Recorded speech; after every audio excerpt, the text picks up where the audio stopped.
Well, 4.3 billion naira has been committed by the federal government as Cassava Bread Fund. This is expected to help upgrade small cassava flour mills and processors to be managed by the Bank of Industry. The Minister of Agriculture, Dr. Akinwumi Adesina, and the Managing Director of BOI, Evelyn Oputu, have signed the Memorandum of Understanding, saying the move will provide a ready market for cassava farmers. The diversification of the Nigerian economy has been a long-term plan of the federal government. With the country's 81 million hectares of arable land, agriculture has been accepted as a sure path to achieve this target. Of the many crops which can grow in the country, cassava stands out with it over 40 varieties which can be produced in 24 of the 36 states.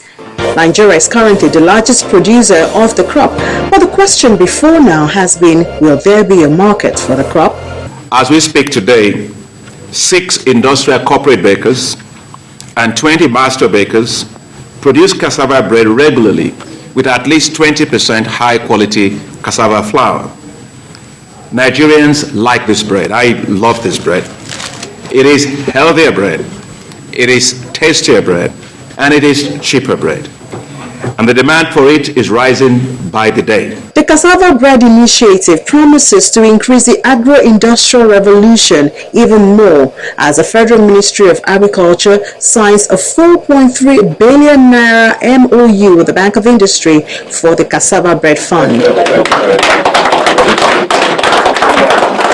A total of 1.05 billion naira will be used by the Bank of Industry to upgrade the capacity of 35 existing small-scale flour mills. This support will be provided as 50% loan as 50% grant.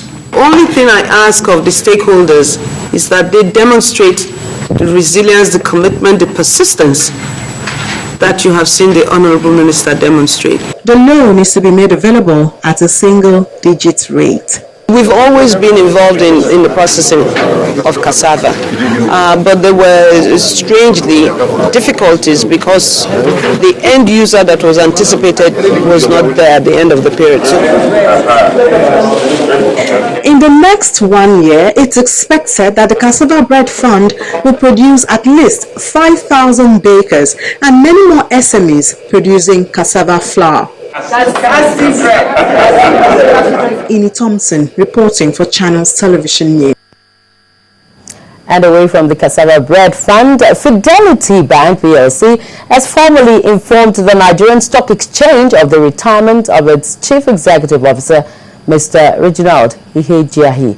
A team from the bank was received ceremoniously by the NSE executives as commendations were showered on Mr. Ihejiahi for his excellent running of the bank over the years. Our correspondent Temple Ashaju reports. It is statutory for any quoted company to formally update the exchange on developments in the firm. This aspect of the law is what Fidelity Bank has chosen to fulfill ceremonially. While Mr. Ihejiahi received an award for the smooth running of Fidelity Bank from 2004 till date, the bank's new board members are introduced to the NSE.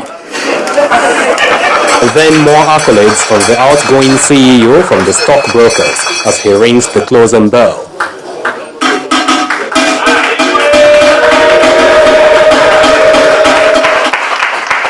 The company has grown significantly.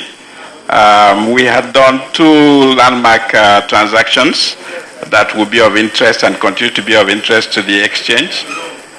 2.3 million customers represented in 220 branches as compared to 17 branches when they started. So I think the growth has been phenomenal. This stockbroker, who confirms that Fidelity Bank is an active stock in the market, assesses the bank's shares under the management of Mr. Ihejiahi. He's been able to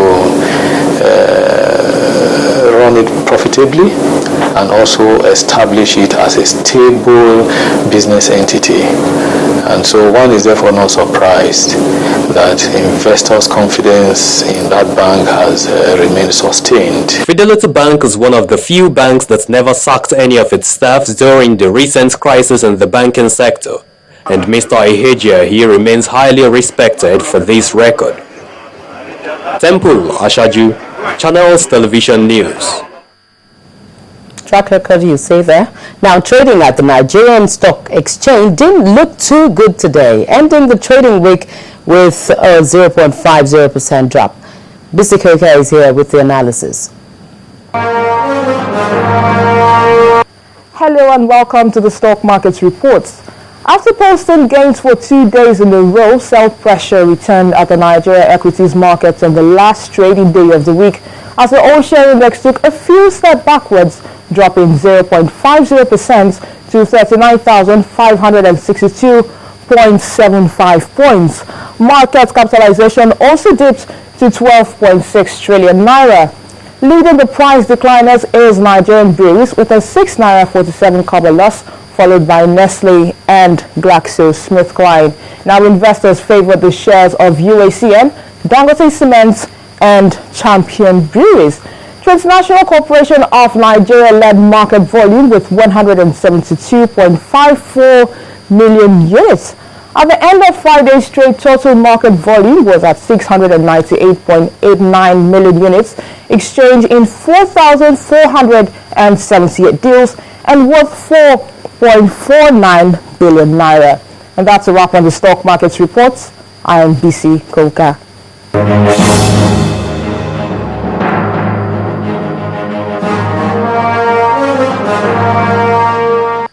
And that's it from the business scene. It's back to Amarachi for the rest of the news.